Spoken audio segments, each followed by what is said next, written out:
शिक्षा का मतलब केवल नौकरी प्राप्त करना नहीं है। हाल ही में मैं एक वीडियो देख रहा था, एक महिला को प्रसव पीड़ा के दौरान चारपाई में लेके आ रहे थे लोग, कुर्सी में लेके आते हैं, डोलियों में लेके आते हैं। इसी के कारण लोग पलायन कर रहे हैं और एक दिन ऐसा होगा कि पूरे पहाड़ जो है खाली हो जाएंगे। तो आज हमारे साथ मौजूद हैं मुकेश चंद बौद्ध जी, जो सामाजिक कार्यकर्ता भी हैं और साथ ही पूर्व में ग्राम प्रधान भूमिका भी रह चुके हैं। बहुत सारे गांव हैं जो भूतिया गांव बन के रह चुके हैं, जहां लोग नहीं रह रहे हैं। सरकार सुन तो नहीं रही है, ये तो स्पष्ट है। पेपर छूटने के बाद बच्चों को पता लग गया होगा कि हमारा पेपर लीक हो गया, तो कैसा महसूस हुआ होगा, क्या कितना दिल टूटा होगा उसका। कई सारे पेपर करके एग्जाम करा के रिजल्ट निकल गया, अभी तक नियुक्तियां नहीं मिली है। जो घसीट कर ले जाने के बाद ये बात कहें कि हम घूमने गए थे, ऐसे लोगों के बारे में तो मुझे नहीं लगता कि ज्यादा टिप्पणी करनी चाहिए। साफ साफ वीडियो में सब कुछ दिख रहा था, उसके बाद भी ऐसा सामने आया कि वो लोग घूमने गए थे। वो लोग कितने बेशरम हैं ये बताइए आप। चुनाव जीतने के बाद भी वो सम्मान वो हासिल नहीं कर पाए जो मैं चुनाव हारने के बाद सम्मान हासिल कर पाया। कि जनता के लिए काम करने के लिए कोई पद की जरूरत नहीं है। अगर आपको काम नहीं करना है तो आपको राजनीति में नहीं आना चाहिए। अगर कोई अपने स्वाभिमान के साथ समझौता कर ले रहा है धन बल के कारण या बाहुबल के कारण, तो उसके बराबर मूर्ख में किसी को नहीं मानता। लोकतंत्र में जनता मालिक है और मालिकों को किसी प्रकार की समस्या नहीं होनी चाहिए, ये मेरा मानना था। 63 विद्यालय ऐसे हैं जो केवल एक शिक्षक के भरोसे चल रहे हैं। किसी भी बेटी के साथ दरिद्रता करना ये मानवता को शर्मसार करती है। आज तक या अभी तक ऐसी कठोर सजा किसी को दी नहीं गई, तो क्या लगता है इस बच्ची को जल्द न्याय मिलेगा? सुनने में आया कि जिस दिन की घटना है उस दिन के बाद 2 दिन बाद उसने मोबाइल खरीदा है। चुनाव आयोग का काम था समझाना कि वोट क्यों दें, किसको दें और किस लिए दें। शराब बल का प्रयोग किया जाता है, धन बल का प्रयोग किया जाता है, और अगर ये जनता चाहे तो उखाड़ के फेंक सकती है किसी को भी। और लोकतंत्र की हत्या है। सबसे पहले मैंने खून से खत लिखा। डॉक्टर बाबा साहब अम्बेडकर ने कहा था, शिक्षा उस शेरनी का दूध है जो पिएगा वो दहाड़ेगा।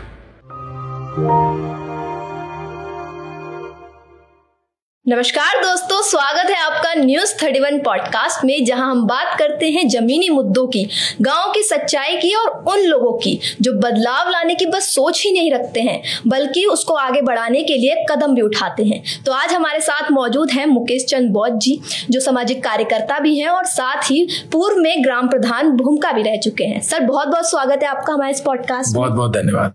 सर, मेरा सबसे पहला सवाल यही रहेगा कि राजनीति इतनी बदनाम क्यों है? क्योंकि अक्सर कहा जाता है कि एक बार जो राजनीति में पड़ गया वो उसमें फंस के रह जाता है। देखिए, राजनीति बदनाम है ये कहा नहीं जा सकता है, क्योंकि जनप्रतिनिधि जब जनता ऐसा चुने जो लगातार लोगों के बीच में काम करे, क्षेत्र की समस्याओं को उठाए, तो निश्चित तौर पर बेहतर काम हो सकता है। यदि जनता इस बात को नहीं समझ पा रही है या फिर कहीं ना कहीं वो उस चुनाव के दौरान भ्रमित हो जाते हैं और अपना वोट ऐसे व्यक्ति को देते हैं जो उनके काम कभी आया ही नहीं, जो उनके बीच कभी रहा ही नहीं, तो इससे क्या हो रहा है कि लोग भी ये महसूस कर रहे हैं कि चुनाव जीतने के बाद सारे जनप्रतिनिधि एक से हो जाते हैं। भले ही वो चुनाव से पहले कितने बड़े वादे करें, कितनी बड़ी उम्मीदें लोगों को दें, लेकिन चुनाव जीतने के बाद सब लोग गायब हो जाते हैं। लेकिन इसके विपरीत मेरा जो काम करने का तरीका है वो स्पष्ट है। मैं पिछली बार ग्राम प्रधान रहा तो लोकतंत्र में मैंने आम जनता को उसकी ताकत का एहसास कराना, मैंने कोशिश की कि जनता ये समझे कि वो कितनी ताकतवर है, क्या क्या काम उनके लिए किए जा सकते हैं, ये एहसास मैंने जनता को कराया। लेकिन उसके बावजूद भी चुनाव परिणाम मेरे पक्ष में नहीं रहा, लेकिन लोगों ने इस उम्मीद के साथ मुझे अपार जन समर्थन दिया और मैं भारतीय जनता पार्टी के प्रत्याशी से 500 वोट आगे आया। अच्छा। तो लोगों ने मुझे भी समझा। और रही बात राजनीति बदनाम क्यों है, राजनीति बदनाम नहीं है। कुछ नेताओं ने उसे बदनाम करने का प्रयास किया है, कुछ लोगों की वजह से पूरी राजनीति को बदनाम नहीं किया जा सकता है। सर, जैसे आप पहले पूर्व प्रधान भी रह चुके हैं, अभी आपने पंचायत चुनाव भी लड़ा था, तो उसमें कहीं ना कहीं आपको हार का सामना करना पड़ा, तो इसके पीछे की वजह क्या रहेगी, कहाँ कमी रहेगी? वही मैं बता रहा था कि हो सकता है मैं लोगों को नहीं समझा पाया, लोगों के बीच नहीं जा पाया। हालांकि मैंने पूरा प्रयास किया कि मैं लोगों को समझा पाऊं कि लोकतंत्र क्या है, लोकतंत्र किसे कहते हैं। मैंने लोगों के बीच जा करके उन्हें बताया, प्रयास किया बताने का, क्योंकि उस समय ज़्यादा समय भी नहीं मिल पाता है। हालांकि लगातार मैं क्षेत्र में रहता हूँ, लोगों की समस्याओं को सुनता हूँ, उनका समाधान करता हूँ। आज भी अगर किसी गांव में कोई समस्या आती है तो लोग उन लोगों को नहीं बोलते जो चुने हुए जनप्रतिनिधि हैं, अच्छा, जिन्हें लोगों ने जिता रखा है। लोग मुझे अपनी उम्मीद देखकर मुझसे बात करते हैं, मैं उनकी समस्याओं का समाधान करता हूँ। और इस बात की मुझे खुशी है कि मुझे इतना सब कुछ आता है, इसलिए लोग मेरे से उम्मीद करते हैं। चुनाव परिणाम आना एक दूसरा विषय हो जाता है। असल में पहाड़ी क्षेत्र में लोगों को गुमराह कर दिया जाता है, जैसे कि शराब बल का प्रयोग किया जाता है, धन बल का प्रयोग किया जाता है, और लोग समझ नहीं पाते कि क्या सही है और क्या गलत है। इस तरह से जो चुनाव आयोग का काम था समझाना कि वोट क्यों दें, किसको दें और किस लिए दें। मैं लोगों से बात कर रहा था कि वोट ऐसे प्रतिनिधि को दें जो आपके बच्चों की शिक्षा के लिए संघर्ष करता हो, जो आपके स्वास्थ्य के लिए संघर्ष करता हो, जो आपके रोजगार की बात करता हो। क्योंकि जब हम उस स्तर पर बात उठाएंगे तब जाकर के समाधान होगा। और जो मेरे विपक्ष में चुनाव जीते, जो मेरे प्रतिद्वंदी थे, चुनाव जीतने के बाद जिला पंचायत के चुनाव में जो अपहरण हुआ उसमें एक ओबी थे। अच्छा, तो चुनाव जीतने के बाद भी वो सम्मान वो हासिल नहीं कर पाए जो मैं चुनाव हारने के बाद सम्मान हासिल कर पाया। क्योंकि हर व्यक्ति की जुबान पर यही बात आज है जो मैं सुन रहा हूं, जो लोग मुझे बोल रहे हैं कि अगर मुकेश होता तो शायद ऐसा नहीं होता। तो ये मेरे लिए गर्व की बात है। मैंने आपको बताया कि जो भारतीय जनता पार्टी का प्रत्याशी था उससे तो मैं 500 वोट ज्यादा लेके आया हूं, जिन्होंने मोदी जी के नाम पे चुनाव लड़ा, जिन्होंने पुष्कर सिंह धामी जी के नाम से चुनाव लड़ा, मुख्यमंत्री जी के। तो कहीं ना कहीं लोगों को मेरे प्रति विश्वास था और आगे भी रहेगा। जिन लोगों को मैं नहीं समझा पाया, जिन लोगों के बीच में नहीं जा पाया, उन लोगों को भी मैं एहसास कराऊंगा कि मुकेश अगर होता तो क्या होता, मैं अगर होता तो क्या करता। मैं एक काम मेरा जारी रहेगा, क्योंकि मैं एक सामाजिक कार्यकर्ता हूं और एक बीमारी है। सामाजिक कार्यकर्ता बनना भी एक बीमारी है, क्योंकि ये बीमारी अगर किसी को लग गई तो इसका कोई इलाज नहीं है, फिर लोग लगे रहते हैं इसमें। ऐसे बहुत सारे सामाजिक कार्यकर्ता आपको मिल जाएंगे जो लगातार अपने सामाजिक मुद्दों पर, क्षेत्रीय समस्याओं पर आवाज उठाते रहते हैं। वो कभी किसी पद पर नहीं रहे भले ही, लेकिन उनको एक पीड़ा है अपने क्षेत्र के प्रति, अपने समाज के प्रति। उनका ये दायित्व बनना भी चाहिए। जब हम कुछ पढ़ लेते हैं, कुछ आगे बढ़ जाते हैं, या फिर कुछ जानकारी हमें प्राप्त हो जाती है, तो हमने जो हमें प्राप्त नहीं हो पाया वो गांव के अंतिम छोर तक बैठे हुए व्यक्ति को उसे उपलब्ध करवाना हमारी जिम्मेदारी बन जाती है जी। ऐसे मैंने बहुत सारे काम किए अपने क्षेत्र में, शिक्षा के लिए हो या स्वास्थ्य के लिए हो, रोजगार के लिए हो। मेरा प्रयास लगातार जारी रहा जी। जिस बहुत सही कहा आपने कि जनता के लिए काम करने के लिए कोई पद की जरूरत नहीं है। बिल्कुल। आपने नैनीताल प्रकरण की बात करी, तो उस पर आपके विचार जानना चाहूंगी। कैसे जो अपहरण हुआ उसके बाद वो लोग सामने आए कि हम लोग घूमने गए थे। अब बहुत खिल्लियां भी उड़ रही है उस बात पे, मीम्स बन रहे हैं कि आखिर ये कैसे हो सकता है कि साफ साफ वीडियो में सब कुछ दिख रहा था, उसके बाद भी ऐसा सामने आया कि वो लोग घूमने गए थे। देखिए, मुझे मेरे प्रतिद्वंदी मिले, मैंने उनसे बात की। हालांकि इसका मैं घोर निंदा करता हूं जो प्रकरण हुआ, और लोकतंत्र की हत्या है, लोकतंत्र का मजाक है। हाई कोर्ट से 500 मीटर की दूरी पर ऐसी घटना होती है। बिल्कुल। और उसके बाद आज तक उसमें कोई सुनवाई, हालांकि माननीय न्यायालय में चल रही है, तो कहीं ना कहीं सत्ता संरक्षण भी था। और रही बात जिन लोगों ने कहा कि हम घूमने गए थे, वो लोग कितने बेशर्म हैं ये बताइए आप। बेशर्मी की सारी हदें पार हो गई। किसी व्यक्ति का मान सम्मान होता है, मान सम्मान को खरीदा नहीं जाता है, मान सम्मान बनाया जाता है। आपने अपने क्षेत्र के लोग जिन्होंने आपको वोट दिया, जिन्होंने आपको चुन के भेजा, बिल्कुल, उन लोगों का मान सम्मान भी आप थे, लेकिन आपने उस क्षेत्र की जनता के मान सम्मान को भी तार तार करने का काम किया। जब आपने ये वीडियो बनाया कि हम घूमने गए थे, तो ये वीडियो बनाना अपने आप में शर्म की बात है। देखिए, मनुष्य एक बार पैदा होता है और एक बार मर जाता है। और मरना इस धरती में जो भी आया है उसे एक दिन जरूर मरना है। अगर कोई अपने स्वाभिमान के साथ समझौता कर ले रहा है धन बल के कारण या बाहुबल के कारण, तो उसके बराबर मूर्ख में किसी को नहीं मानता। वो बिल्कुल आत्मसम्मानी नहीं है, उसका कोई स्वाभिमान नहीं है, उसका कोई जमीर नहीं है, अर्थात उसका जमीर मर चुका है।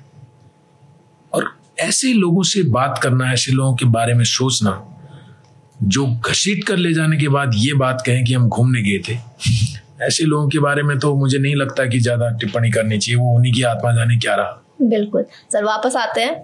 आपकी राजनीति में शुरुआत कैसे हुई और आपने पहले से ही सोचा था जनता की सेवा करना ही पहले से ही भाव में था या अचानक किसी को देख के प्रेरित हुए?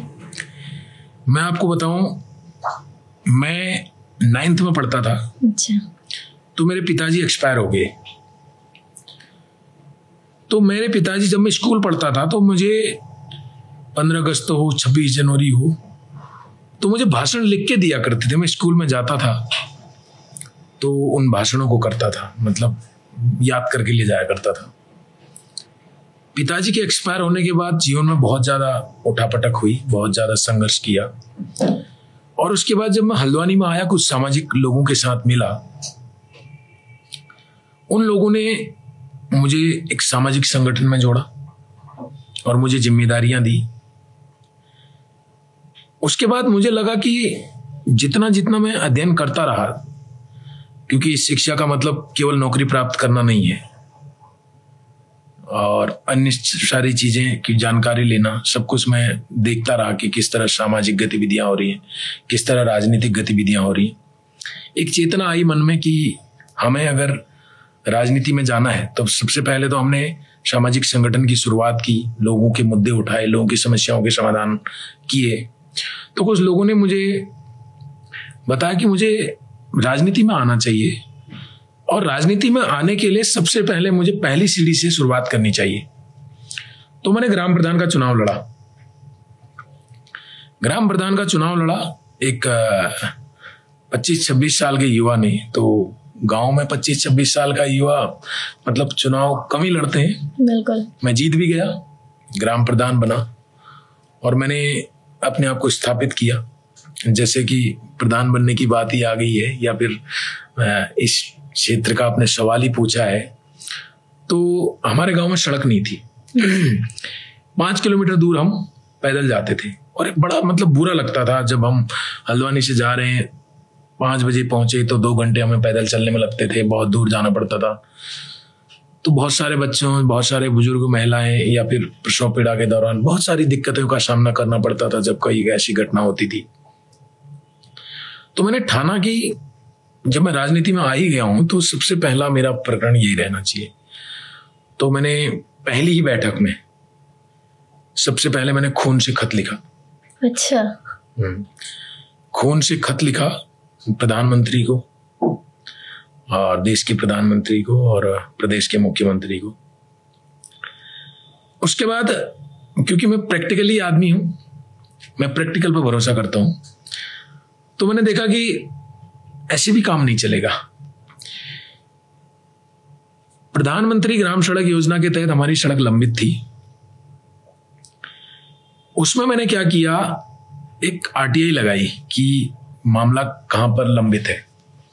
क्योंकि मैं वैज्ञानिक दृष्टिकोण का व्यक्ति तो पहले से था, ऐसे लोगों के साथ रहा, ऐसे लोगों के साथ मेरा साथ रहा पहले से जो वैज्ञानिक दृष्टिकोण के थे और जिनके साथ मैंने बहुत कुछ सीखा। बहुत मेरा मतलब मेरे पिताजी कहा करते थे कि अच्छे लोगों के साथ रहोगे तो अच्छे बनोगे, बुरे लोगों के साथ रहोगे तो बुरे बनोगे। तो मेरा साथ हमेशा अच्छे लोगों के साथ रहा, शिक्षकों के साथ, नेताओं के साथ या बड़े अच्छे वकीलों के साथ। तो मैंने किया, एक आरटीआई लगाई पीएमजेएसवाई में कि जो हमारा सड़क का मार्ग जो लंबित है इसमें क्या क्या कार्रवाइयां हुई है। तो आरटीआई में मुझे जानकारी प्राप्त हुई कि हमारा मामला जो है पर्यावरण मंत्रालय भारत सरकार में रुका हुआ है। तो मैंने पर्यावरण मंत्रालय भारत सरकार को एक चिट्ठी लिखी, मेल भी किया, फैक्स भी किया और डाक से भी भेजा। तो कुछ ही दिनों के बाद मुझे एक लेटर वापस आ गया कि आपकी सड़क को दिनांक इतने इतने को स्वीकृति प्रदान हो गई है। उसके बाद मैंने पीएमजेएसवाई से संपर्क किया और बिल्कुल कोई प्रचार प्रसार नहीं किया कि ये हो गया है, बिल्कुल साइलेंट। एकदम, क्योंकि हम लोग राजनीति के शिकार थे पहले से ही। कोई भी जनप्रतिनिधि आएगा हमें जो है बोल के चला जाएगा कि हम सड़क का निर्माण करेंगे, नहीं। तो मैं बिल्कुल साइलेंट तरीके से मैंने काम किया। उसके बाद उद्घाटन हुआ। उद्घाटन के बाद बहुत सारी राजनीतियां हुई, बहुत सारी समस्याएं आई, लेकिन मैंने बिल्कुल साइलेंट तरीके से जहां जहां पर जो समस्या आई, जैसे कि डीएफओ के पास गए तो हम वहां पर भी उन्होंने सिग्नेचर करके काटे हुए थे कि मामला आगे ना बढ़े, इसको और लंबित किया जाए करके। लेकिन मैं जब डीएफओ के पास गया, डीएफओ साहब के पास, तो मैंने उनको ये पत्र रखा उनके सामने में कि सर मेरे पास पर्यावरण मंत्रालय भारत सरकार का लेटर आया हुआ है, इसमें स्पष्ट कहा है कि आपकी सड़क को स्वीकृति प्रदान कर दी गई है। तो उसके बाद जो उनका बाबू कह रहा था इसमें आपत्ति लगी है, उन्होंने कहा सर इसमें हम स्वीकृति प्रदान कर सकते हैं।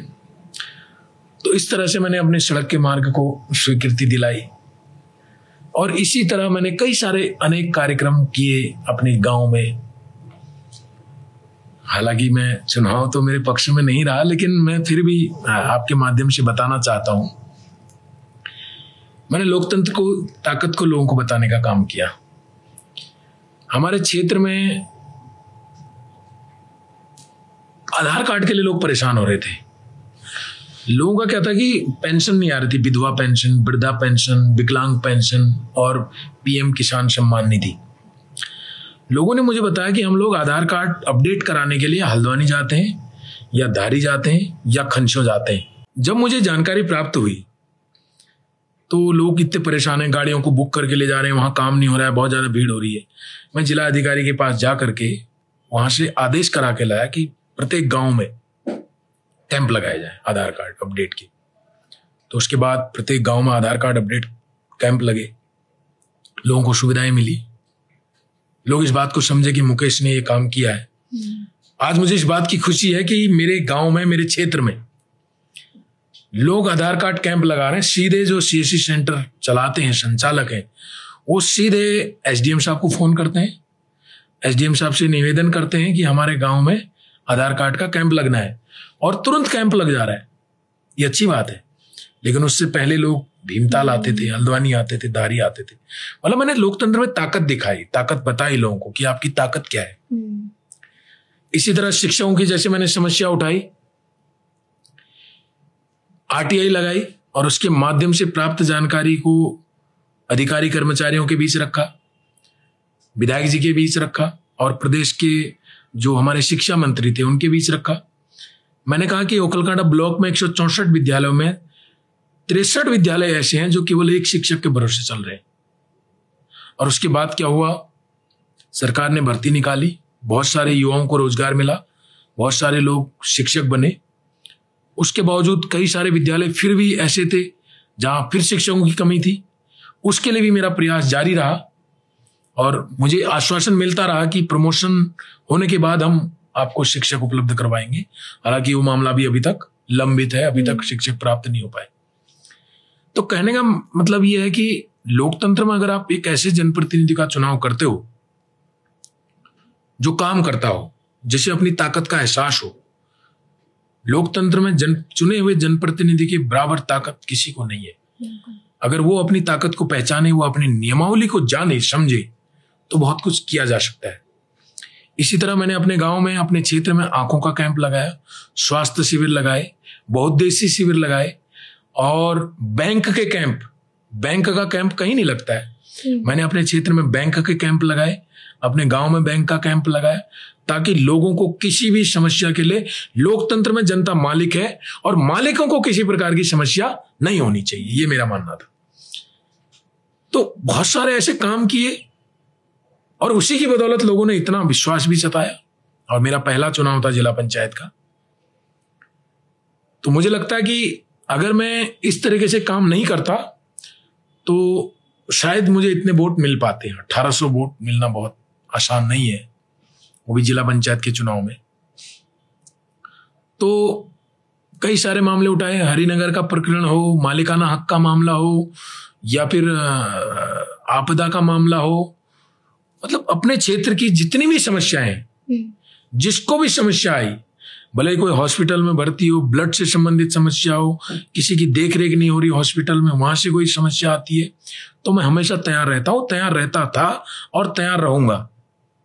क्योंकि ये मेरा एक मानवता जीवन में हम आए हैं, सार्वजनिक जीवन में, इसमें अगर आपको काम नहीं करना है तो आपको राजनीति में नहीं आना चाहिए।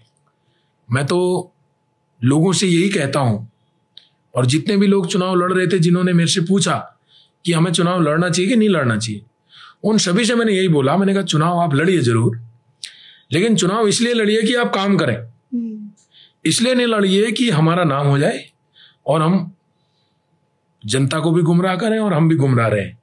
क्योंकि अधिकतर लोग जो है कभी कभी ऐसे भी चुन के आ जाते हैं जो समझ नहीं पाते कि हमें करना क्या है, और 5 साल समझने में ही लग जाते हैं, और नुकसान आम जनता का होता है।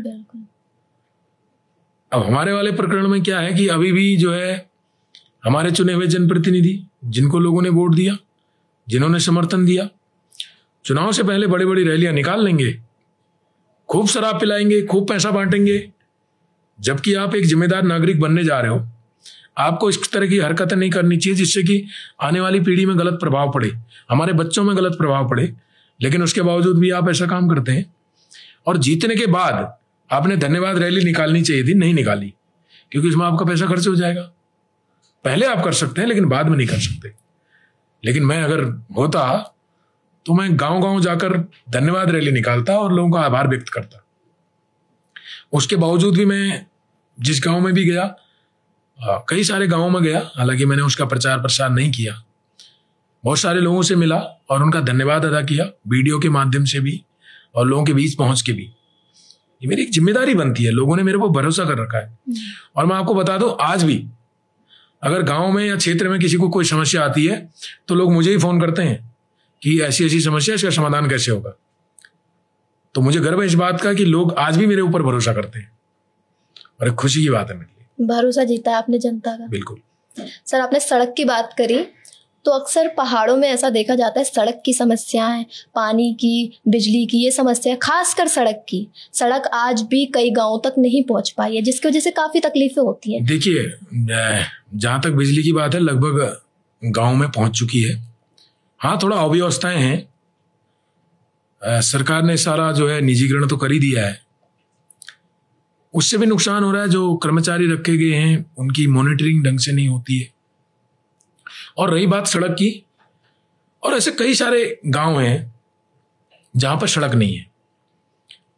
मैं आपको अपने क्षेत्र का उदाहरण दूं, बरमदार का। तो जब बरमदार हम जाते हैं तो बहुत दूर जाना पड़ता है, एक तोक से दूसरे तोक में, मतलब गांव में तोक होते हैं। अगर आप यहां से जाएंगे तो आपको एक घर, 2 घर, ऐसे अलग अलग तोकों में घर मिलते हैं। अच्छा। तो उसी गांव में लगभग 1.5-2 किलोमीटर पैदल जाना पड़ता है, 3 किलोमीटर पैदल जाना पड़ता है एक ही गांव में। तो अगर ऐसी गांव में सड़क ना हो, देखिए, प्रकृति का दोहन मनुष्य ने हमेशा किया है और करता रहेगा। अगर पर्यावरण मंत्रालय में कई सारी फाइलें हमारी आज भी लंबित हैं सड़कों की, सही से पैरवी नहीं करते कोई भी। अगर सही से पैरवी की जाए तो समाधान हो सकता है। आज भी कई सारी ऐसी समस्याएं आती हैं गांव में। हाल ही में मैं एक वीडियो देख रहा था, एक महिला को प्रसव पीड़ा के दौरान चारपाई में लेके आ रहे थे लोग, कुर्सी में लेके आते हैं, डोलियों में लेके आते हैं वृद्धजनों को। तो कौन जिम्मेदार है इसके लिए? इसके लिए चुने हुए जनप्रतिनिधि जिम्मेदार हैं जो आवाज नहीं उठाते। और यहां तक कि हमारे क्षेत्र में भी ऐसी समस्या है सड़क की। बहुत सारे गांव हैं जहां सड़क नहीं है। मैतोली में भले ही नाम की सड़क हो, लेकिन अगर आप नीचे गांव में जाना है तो आपको 2 किलोमीटर पैदल जाना पड़ेगा।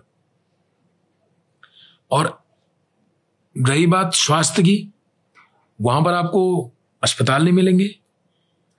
आपने देखा होगा, पिछले दिनों हम लोगों ने अपने साथियों के साथ एक अस्पताल खोलने की मांग की थी भिड़ापानी में। आज से 20 साल पहले लोगों ने वहां पर अस्पताल के नाम से भूमि को दान भी दे दिया, और उस मुद्दे को हमने उठाया। और मुझे खुशी है इस बात की कि जिस मुद्दे को हमने उठाया 20 साल के बाद, आज प्रत्येक जनप्रतिनिधि की जुबान पर वो बात है, वो लोग कह रहे हैं कि यहां पर अस्पताल होना चाहिए। अगर कहीं ना कहीं अस्पताल बनता है तो हमारे क्षेत्र के लोगों के लिए उसका लाभ, उन लोगों को उसका लाभ मिलेगा। महिलाओं को लाभ मिलेगा, पुरुषों को लाभ मिलेगा, बच्चों को लाभ मिलेगा, 100 किलोमीटर दूर नहीं जाना पड़ेगा। तो शिक्षा, सड़क, स्वास्थ्य और पलायन, ये हम लोगों की सबसे गंभीर समस्याएं हैं। आज पहाड़ में आप देखेंगे कई सारे विद्यालय बंद हो रहे, कारण है शिक्षकों का ना होना। और उसके बाद सरकार कह रही है कि यहां पर छात्र संख्या नहीं है। 1 से लेकर 5 तक की कक्षाओं में पढ़ाने के लिए 1 शिक्षक या 2 शिक्षक हैं। बताइए 2 शिक्षक कैसे पढ़ाएंगे बच्चों को? और वही पलायन के लिए भी शिक्षा ही जिम्मेदार है। अगर हमें बेहतर शिक्षा व्यवस्था वहां पर मिल जाए तो पलायन करने की क्या जरूरत है? तो ना हमारे पास सड़कों की सुविधा है, ना हमारे पास अच्छे अस्पताल है पहाड़ में, ना हमारे पास अच्छी शिक्षा व्यवस्था है। तो इसी के कारण लोग पलायन कर रहे हैं और एक दिन ऐसा होगा कि पूरे पहाड़ जो है खाली हो जाएंगे और ये हमारे लिए बहुत गंभीर चिंता का विषय है। सरकार कहती तो है पलायन रोको, पलायन रोको, पलायन रोको, लेकिन पलायन रुक नहीं पा रहा है। इसलिए नहीं रुक पा रहा है क्योंकि आपने अच्छी शिक्षा व्यवस्था नहीं दी, अच्छी स्वास्थ्य व्यवस्था नहीं दी और अच्छा रोजगार व्यवस्था नहीं दी, तो इसलिए पलायन भी हो रहा है। पलायन रोको की बात तो सरकार करती ही है। सरकार को ये भी दिख रहा है कि पहाड़ खाली हो रहे हैं। आज बहुत सारे गांव हैं जो भूतिया गांव बन के रह चुके हैं, जहां लोग नहीं रह रहे हैं, लेकिन उसके बाद भी जमीनी स्तर पर काम नहीं हो रहा है। चाहे अस्पताल की बात करूं, सड़कों की बात करूं, शिक्षा की बात करूं, रोजगार की बात करूं, ये लोगों तक पहुंच ही नहीं पा रही है। तो मजबूरी में लोग पलायन कर रहे हैं। आपको क्या लगता है ये मुख्य कारण? मैंने आपको बताया ना, मैं पिछली बार जब मैं जिला अधिकारी महोदया से मिला तो मैंने कहा कि हमारे क्षेत्र में कई सारे पर्यटन स्थल हैं। पर्यटन स्थल का मतलब वो मंदिर हो सकता है, वो एक वाटरफॉल हो सकता है, कई सारी जानकारियां मैंने उनको दी कि अगर इनको विकसित किया जाए, लोग क्या है कि लोग वहां आएंगे, वहां के स्थानीय लोगों को रोजगार मिलेगा। आज मैंने उसके बाद एक RTI लगाई थी पर्यटन विभाग में, तो आज मेरे पास वो पत्र पहुंचा, मैं उसको पढ़ नहीं पाया क्योंकि मैं देख नहीं पाया। तो जो मैंने पत्र दिया, कई सारे गांव में उसके बाद पर्यटन विभाग से बहुत सारी योजनाएं आई हैं पर्यटन को बढ़ावा देने के लिए। तो कहने का मतलब ये है कि जब स्थानीय रोजगार मिलेगा तब जाकर के समस्याओं का समाधान हो पाएगा। आप अच्छी शिक्षा दो, आपकी जिम्मेदारी है। भारतीय संविधान कहता है कि सभी को समान शिक्षा का अधिकार है, लेकिन संविधान ने तो कहा, संविधान में तो लिखा गया, लेकिन उसका पालन नहीं हो पा रहा है। यह बहुत चिंता का विषय है। सर, अक्सर हमने अपने बचपन में सुना है कि पिताजी लोग कहानी सुनाया करते थे कि शिक्षा के लिए लोग कितनी मेहनत करते थे, नदियां पार करके जाते थे या बहुत सारे स्ट्रगल्स देखे जाते थे। आज भी कई कई पहाड़ों में ऐसा देखने को मिलता है, कोई रस्सी का वो पुल बना के उससे जाता है, कोई बच्चियां नदियां पार करते हुए जाती है। तो वहां तक सुविधाएं पहुंच क्यों नहीं पा रही हैं? इसमें सरकार की मंशा भी है। जैसे कि इससे पहले आपने बोला कि कई सारे गांव भूतिया गांव बन चुके हैं। भूतिया गांव बनने का कारण मैंने जैसे आपको बताया कि शिक्षा इसका मेन कारण है। कोई भी अभिभावक ये नहीं चाहता आज के दौर में कि मेरे बच्चों को अच्छी शिक्षा ना मिले। बिल्कुल। तो मजबूरन उनको आना पड़ता है। आज गांव में ऐसी स्थिति बन गई है कि वही लोग जो कहीं नौकरी नहीं करते, प्राइवेट नौकरी नहीं करते, जो खेती बाड़ी करते हैं, अधिकतर वही अपने बच्चों को गांव के स्कूल में पढ़ा रहे हैं। और अधिकतर मैंने तो ये बात को अपनी VDC की बैठक में भी रखा था कि आज 10 से 15 हजार प्रतिमाह कमाने वाले अभिभावक भी अपने बच्चों को निजी विद्यालय में पढ़ाने के लिए मजबूर है, क्योंकि शिक्षा का स्तर ऐसा ही है। और कई जगह जैसे आपने बताया कि वहां तक विकास क्यों नहीं पहुंच पा रहा है, सरकार की नजर वहां तक क्यों नहीं पहुंच पा रही, इसके लिए जिम्मेदार क्षेत्र के जनप्रतिनिधि भी है, क्योंकि जिम्मेदार हम उन्हीं को बता सकते हैं, मैं भी हो सकता हूं उसमें। हमको आवाज उठानी चाहिए, हमको बोलना चाहिए, और लोगों को, जनता जो मालिक है लोकतंत्र में, उसे भी बोलना चाहिए, क्योंकि बिना बोले, बिना कोई सुनने वाला नहीं है। आज की स्थिति बहुत खतरनाक हो चुकी है, कोई सुनेगा नहीं बिना बोले। आज आप देखेंगे पुल नहीं बन रहे, वीडियो चल रहे हैं सोशल मीडिया पे, नजर तो जाती होगी, बिल्कुल, लेकिन मजबूत रणनीति नहीं होने के कारण लोग उस काम को नहीं करा पा रहे या वो काम नहीं हो पा रहे। जबकि बच्चों को, एक बच्चा जब पैदा होता है तो हमारे राष्ट्र की संपत्ति होता है, देश की संपत्ति होता है, देश का भविष्य होता है। तो ऐसे बच्चों को जब रस्सी के सहारे जाना पड़ता है, जब नदियों को पार करके जाना पड़ता है, तो ये हमारे लिए भी बहुत शर्म की बात है। और प्रदेश के जिम्मेदार लोगों को या चुने हुए जिम्मेदार लोगों को इस पर अपनी बात रखनी चाहिए और जनता को लेकर के ऐसे आंदोलन करने की जरूरत भी पड़ती है तो करनी चाहिए। सर आपको क्या लगता है आंदोलन से कोई असर पड़ता है? क्योंकि अगर हल्द्वानी में आप देखें, बुद्ध पार्क में रोज किसी ना किसी चीज को लेकर धरना होता है, विरोध प्रदर्शन होता है, लेकिन उसका नतीजा कुछ भी सामने नहीं आता है। देखिए, सरकार सुन तो नहीं रही है, ये तो स्पष्ट है, लेकिन उसे जगाना तो पड़ेगा, बोलना तो पड़ेगा। हम यह कहकर चुप नहीं रह सकते, खामोश नहीं रह सकते कि कोई हमारी बात सुन ही नहीं रहा है। हमें प्रयास जारी रखना पड़ेगा। जब तक हम प्रयास जारी नहीं रखेंगे तब तक समाधान नहीं होगा।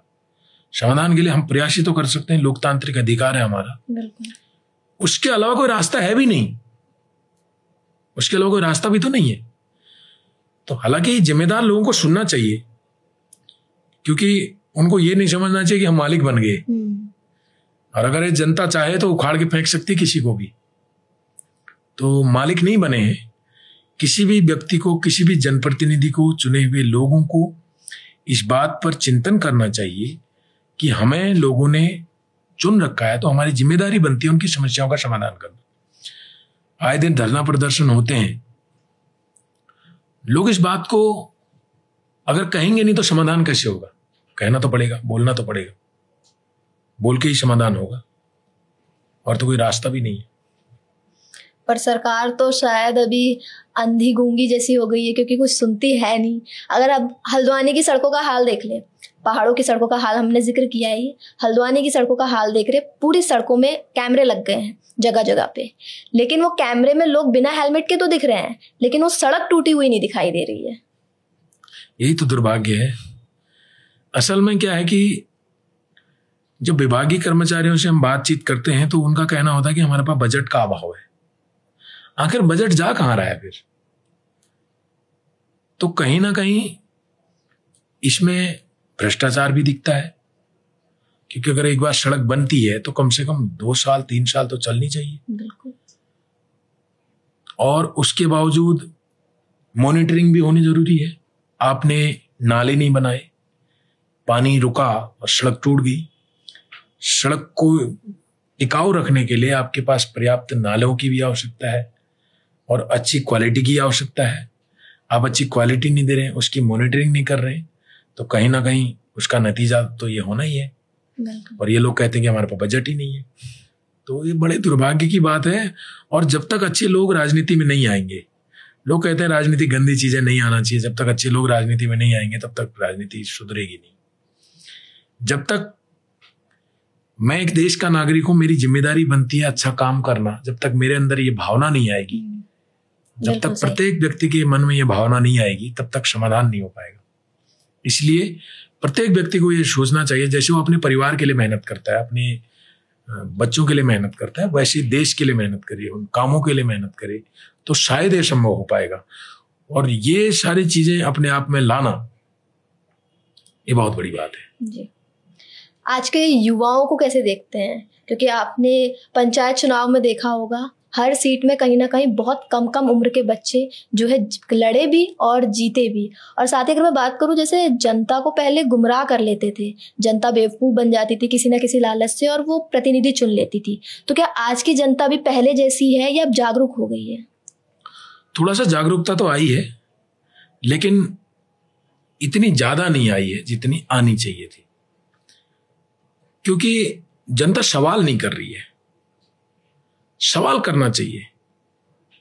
जब जिस दिन सवाल करेगी जनता, उस दिन नेता झूठ नहीं बोल सकता, नेता झूठे वादे नहीं कर सकता। और जैसे मैं 2-3 बातें रखूंगा, बहुत बड़ी बातें तो नहीं है, हैं भी। 2 करोड़ युवाओं को रोजगार देंगे, आपने ये भाषण सुना होगा। 15-15 लाख रुपए आपके खाते में आए होंगे, नहीं आए। लेकिन जनता ने कभी पूछा नहीं साहब कब आएंगे, पूछना चाहिए था। बेरोजगारों ने कभी नहीं पूछा कि साहब कब हमें रोजगार मिलेगा। पूछना चाहिए जनता को। मैं तो हमेशा ये कहता हूं, जब भी मैं चुनाव के पीछे कभी भी, कि आपने चुन रखा है, आप सवाल कीजिए। जो आपसे वोट मांगने आ रहा है उससे सवाल कीजिए कि आप 5 वर्षों में आप क्या क्या करेंगे, क्या आपके मुद्दे, किस मुद्दे के आधार पर हम आपको वोट दें। क्या इस मुद्दे के आधार पर वोट दें कि आप हमारी जाति के हो, आप हमारे परिवार के हो, आप हमारे क्या बोलते हैं उसको, धर्म के हो, इस आधार पर वोट दें, या इस आधार पर वोट दें कि आप काम क्या करेंगे। उसकी योग्यता के आधार पर जिस दिन जनता वोट देना शुरू करेगी, जिस दिन जाति के आधार पर वोट देना छोड़ देगी, उस दिन ये समझ में आएगा कि वास्तव में जनता अच्छा प्रतिनिधि चुनने लग गई है। सर, आपने रोजगार की बात करी तो परसों का ही प्रकरण याद दिला दूं, पेपर लीक हुआ था, आपको अवगति होगा। तो अनाउंसमेंट तो इतने होते हैं कि वैकेंसियां इतनी निकल गई, हमने ये कर दिया वो कर दिया, लेकिन जब बच्चे पेपर देने जाते हैं 400-500 पदों के लिए 1 लाख 1.5 लाख बच्चे पेपर देने जाते हैं और वो पेपर भी लीक हो जाता है। कोई ना कोई ऐसे आरोपी सामने आते हैं जो 15-15 लाख रुपए में पेपर बेच रहे हैं। देखिए, गंभीर समस्या। मैंने भी उस पोस्ट को अपने फेसबुक पे डाला था, तो एक व्यक्ति ने मुझे एक मैसेज कराया, मैं आपको पढ़ के सुना देना चाहता हूँ इसको। बहुत गंभीर मैसेज है। मैंने लिखा कि लगातार पेपर लीक हो रहे हैं, सरकार को चाहिए कि पेपर लीक होने से रोकना चाहिए। बिल्कुल। पेपर लीक हो रहा है, किसकी जिम्मेदारी है? आपकी जिम्मेदारी है। तो उन्होंने कहा कि सरकार ने, पेपर लीक हो गया, लेकिन ये इन्होंने लिखा है, पेपर तो लीक हो गया, लेकिन कई सारे पेपर करके, एग्जाम करा के रिजल्ट निकल गया, अभी तक नियुक्तियां नहीं मिली है। अच्छा। इससे पहले वाले मामले में पेपर लीक तो अब हो ही गया है, लेकिन जो पेपर लीक नहीं हुआ उसमें भी लोगों को नियुक्तियां नहीं मिली है। 1-1, 2-2 साल से लोग लटके पड़े हैं। सरकार कहती है, बड़े बड़े होर्डिंग आपने देखे होंगे, हमने जो है एक कठोर कानून बना दिया, ऐसी नियमावली लागे कि कोई नकल नहीं कर पाएगा, न नकल करा पाएगा। क्या हुआ? फिर से पेपर लीक हो गया। आपको मैं बता दूं, बहुत गंभीर समस्या है। एक बच्चे ने फॉर्म भरा, आवेदन किया, लगभग 500 रुपए उसकी फीस होगी, और उसके बावजूद कई सारे बच्चे पहाड़ों से आए, दूर दूर से आए, 200 किलोमीटर दूर से, 400 किलोमीटर दूर से आए बच्चे। हल्द्वानी आए, नैनीताल गए, जहां जहां उनके सेंटर थे वहां गए, वहां पर रहने की व्यवस्था, उन्होंने होटल लिया। एक गरीब माँ बाप अपने बच्चे को पढ़ा लिखा कर नौकरी करने का इंतजार करते हैं, ताकि मेरा बच्चा पढ़ लिख कर जब नौकरी प्राप्त करेगा तो मेरे बुढ़ापे का सहारा बनेगा। लेकिन सरकार जो उन्होंने चुन रखी है, वो ऐसी सरकार है जो पेपर लीक करवा देती है। वो बच्चा वहां से आया, कम से कम उसका खर्चा हुआ, उसके माँ बाप हो सकता है मेहनत मजदूरी करते हो, मेहनत मजदूरी करने वाले अभिभावकों ने अपने बच्चे को पेपर देने भेजा, और पेपर दिया नहीं, आधे पेपर से बच्चों को शायद ये पता लग गया होगा, पेपर छूटने के बाद बच्चों को ये पता लग गया होगा कि हमारा पेपर लीक हो गया। तो कैसा महसूस हुआ होगा, क्या कितना दिल टूटा होगा उसका। आज हम देख रहे हैं कई सारे युवाओं ने सुसाइड कर लिया। हालांकि इसका ये रास्ता नहीं है, लड़ना चाहिए हमें, मृत्यु रास्ता नहीं है किसी भी चीज का। और पेपर लीक को रोकना इस सरकार की विफलता है। अगर आपने कोई नियम बना रखा है, आप उसको लागू ही नहीं करेंगे, लागू कर भी देंगे केवल कागजों में, धरातल पर नहीं होगा, तो समाधान कैसे होगा। तो कई सारे युवाओं के हौसले टूटे हैं, और मुझे लगता है कि समझना चाहिए लोगों को इस बात पे कि जो सरकार को चुन रखा है, सरकार की जिम्मेदारी बन जाती है कि हमें जो है इस तरीके की कार्य नहीं करने चाहिए। और लोकतंत्र में जिस तरह से आप अपने बच्चों को प्रेम करते हो, वैसे जो है सबके बच्चे एक समान होते हैं, सबकी अपनी अपनी जरूरतें होती हैं, सबके अपने अपने सपने होते हैं। तो इस तरह से पेपर लीक करना बच्चों के भविष्य के साथ खिलवाड़ नहीं होना चाहिए। मैं तो ये आशा करता हूं कि सरकार इस पर संज्ञान लेगी और कठोर कार्रवाई होगी। और साथ ही साथ जो इस बार का पेपर होगा, उन बच्चों ने जिन्होंने आवेदन किया था उनको आने जाने का भत्ता भी, उनके रहने की व्यवस्था भी सरकार ने करनी चाहिए। तब हम मानेंगे कि सरकार कितनी संवेदनशील है। बिल्कुल, क्योंकि ये कहीं ना कहीं सरकार की विफलता थी, तब जाकर के ये समाधान हो पाएगा। सोशल मीडिया या इंटरनेट को कैसे देखते हैं? ये रोजगार का आजकल साधन भी देखे जा रहे हैं, लेकिन इसके साथ ही इसके फायदे कितने और नुकसान कितने देखने को मिल रहे हैं? देखिए, सोशल मीडिया आज हथियार है, क्योंकि हम देख रहे हैं अधिकतर जो मीडिया चैनल हैं बड़े बड़े, वो विपक्ष से सवाल पूछते हैं, जबकि सत्ता से सवाल सभी पूछते थे। हमारी भी उम्र इतनी होगी, हमने भी कई सारे मीडिया चैनल देखे जो विपक्ष से नहीं बल्कि सत्ता पक्ष से सवाल पूछते थे कि क्या आपने कार्य किया, क्या क्या उपलब्धियां आप किए। लेकिन आज का दौर ऐसा हो गया कि जो इलेक्ट्रॉनिक मीडिया हो, प्रिंट मीडिया हो, अधिकतर मतलब सभी नहीं है उसमें, वो विपक्ष से सवाल करते हैं, वो सत्ता पक्ष से सवाल नहीं करते। और इसका एक माध्यम है सोशल मीडिया। सोशल मीडिया पर आप अपनी बात रख सकते हो, लोगों तक पहुंचा सकते हो। इसके फायदे तो हैं ही हैं, नुकसान भी कहीं ना कहीं, और जिसका फायदा होगा उसका कुछ ना कुछ नुकसान तो होगा ही, तो नुकसान भी है। तो मुझे लगता है कि अगर हम इसको अच्छे से लें, अच्छे कार्य के लिए इस्तेमाल करें, तो निश्चित तौर पर इसका लाभ ही होगा। आपने अपने कार्यकाल में अपने क्षेत्र के लिए सबसे बड़ा कोई काम कौन सा किया? सबसे महत्वपूर्ण कार्य मेरा सड़क का ही था, मैंने आपको बताया। अच्छा। क्योंकि हम लोग पिछले जब से पैदा हुए तब से पैदल ही चल रहे थे, क्योंकि मुख्य समस्या भी हुई है। हाँ, मुख्य समस्या भी हुई है।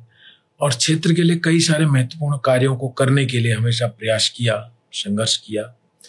और उसमें भी भले बिड़ापानी अस्पताल का मामला हो, हालांकि लंबित है, और एक मामला और हमारा गंभीर उठा है, इस पर हमने अपने साथियों से बात की है। हम एक डिग्री कॉलेज की मांग भी करने वाले हैं। अच्छा। तो डिग्री कॉलेज, देखिए मैंने हर क्षेत्र में काम किया, शिक्षा हो, सबसे बड़ा काम जैसे आपने पूछा, तो मुझे नहीं लगता कि सड़क से भी ज्यादा अगर महत्वपूर्ण है तो शिक्षा है।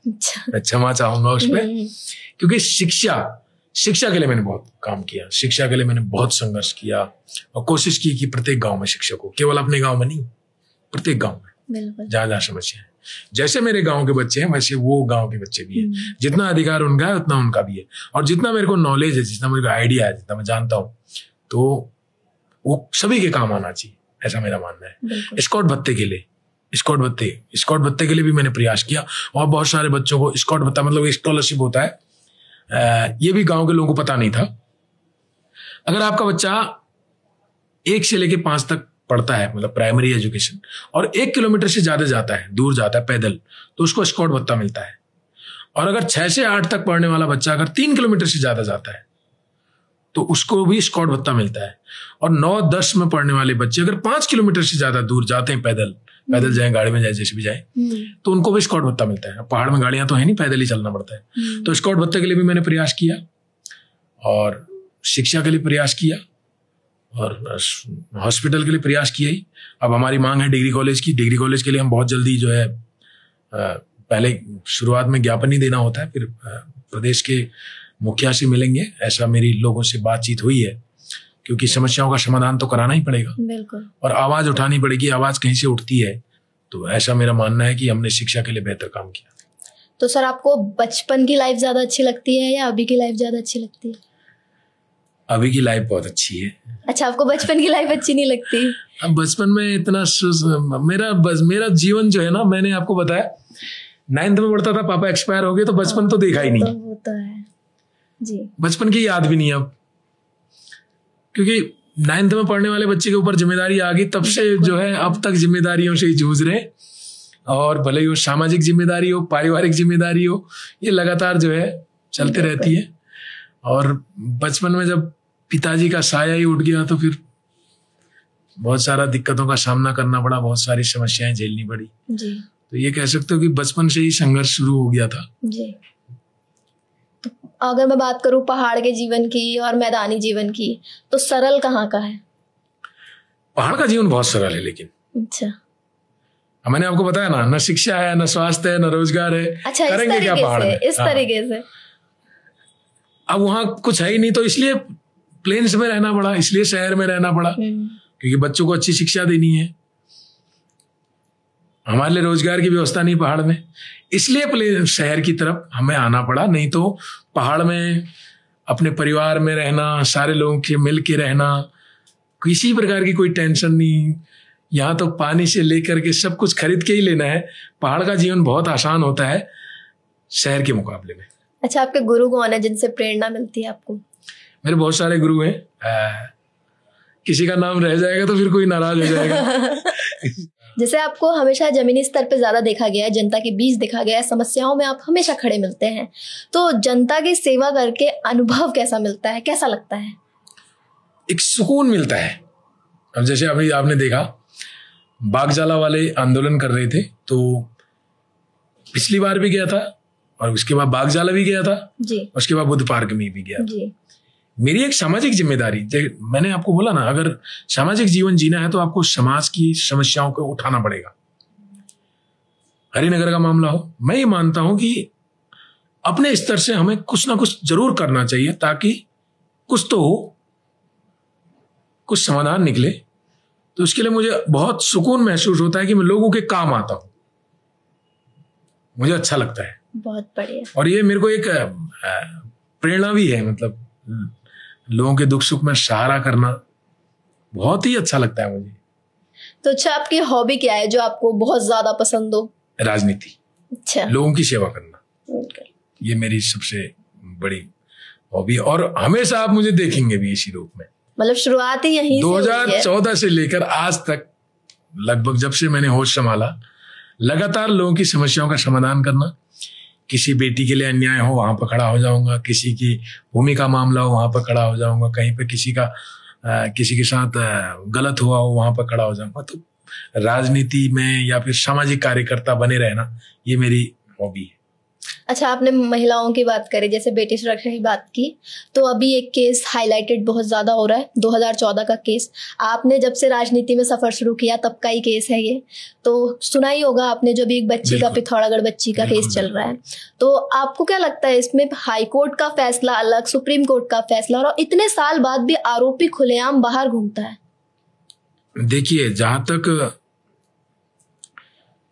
मैं मानता हूं कि सरकार के जो वकील थे, जो एडवोकेट होते हैं, उन्होंने अपने पक्ष को सही से नहीं रखा। और जिस लोकेशन के आधार पर उस व्यक्ति को पकड़ा गया है, जिस व्यक्ति को पकड़ा गया था, सुनने में आया कि जिस दिन की घटना है उस दिन के बाद 2 दिन बाद उसने वो मोबाइल खरीदा है। अच्छा। तो इसमें बहुत सारे मुद्दे भी आ रहे हैं, सामने आएंगे, और मुझे लगता है कि उस बच्ची को न्याय मिलना चाहिए। जो भी दोषी हो उसे सजा मिलनी चाहिए, उसके लिए तो फांसी की सजा होनी चाहिए। और जब तक कड़े कानून नहीं आएंगे, जब तक लोगों के अंदर डर नहीं होगा, डर का माहौल नहीं होगा, तब तक ऐसी घटनाएं होती रहेंगी। और एक बेटी, जो फूल सी बच्ची, इतनी छोटी प्यारी मासूम बच्ची, ऐसी बच्चियों के साथ दरिद्रता करना या किसी भी बेटी के साथ दरिद्रता करना, ये मानवता को शर्मसार करती है। और ऐसी घटनाओं के लिए कठोर कानून सरकार को बनाने चाहिए, और नियम कानून बनाने का जो अधिकार है वो विधानसभा को है, लोकसभा को है। तो इस तरीके से ऐसे कानून बनने चाहिए। पर जैसे हमारी कानून व्यवस्था है, उसमें आज तक या अभी तक ऐसी कठोर सजा किसी को दी नहीं गई है, तो क्या लगता है इस बच्ची को जल्द न्याय मिलेगा? उम्मीद तो है न्यायपालिका से कि न्याय मिलेगा।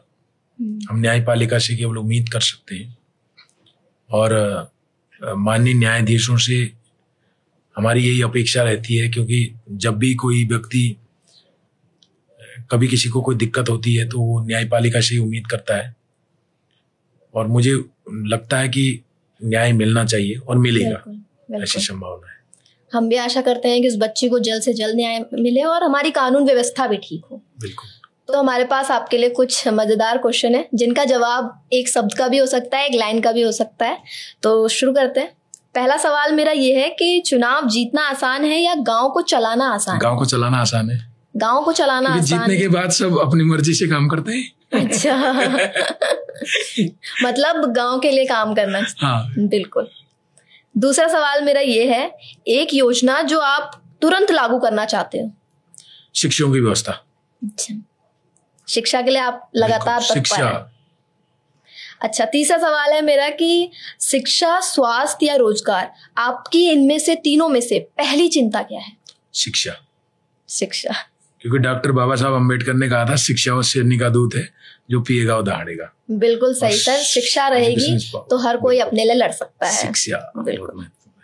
अगला सवाल है मेरा, पलायन रोकने के लिए अगर एक शब्द में मैं समाधान पूछूं तो आप क्या कहेंगे? रोजगार। बिल्कुल सही। अगला सवाल है मेरा, एक लाइन में गांव का भविष्य कैसा दिखता है आपको, ये बताइए। गांव का भविष्य उज्जवल है, क्योंकि शहरी क्षेत्र में प्रदूषण बहुत ज्यादा है और गांव में आपको बिल्कुल शुद्ध वातावरण मिलेगा। बहुत बढ़िया सर। कभी ऐसा सोचा कि अगला चुनाव नहीं लड़ूंगा, जैसे आपको जिला पंचायत सीट से अभी जो पंचायत चुनाव आपने लड़ा उसमें हार का सामना करना पड़ा, तो कभी आपको ऐसा लगा कि आपको राजनीति छोड़ देनी चाहिए? बिल्कुल नहीं। मेरे अंदर जो भावना है, अगर मैं काम करूंगा तो लोग मुझे एक दिन मौका जरूर देंगे, मुझे इस बात की आशा है। जी, तो सर मेरा आखिरी सवाल ये होगा कि जैसे आप राजनीति में हैं या इससे पहले भी कभी लाइफ में ऐसा कोई मोमेंट आया कि जब आप बहुत ज्यादा टूट गए हो या आपको लगा हो कि बहुत कि ये राजनीति छोड़ देनी चाहिए या कुछ ऐसा? मैंने आपको बताया ना, मार्गदर्शक सब संभाल लेते हैं। अच्छा। अगर कभी टूट जाओ तो बात करो कि समस्या क्या है, समाधान क्या है, तो आश्वासन मिलता है कि भाई सब चलता रहता है, कोई नहीं। तो जनता की सेवा अब लगातार चलते रहेगी। बिल्कुल बिल्कुल। और जब तक मेरे साथ अच्छे लोग जुड़े हैं, जिन लोगों के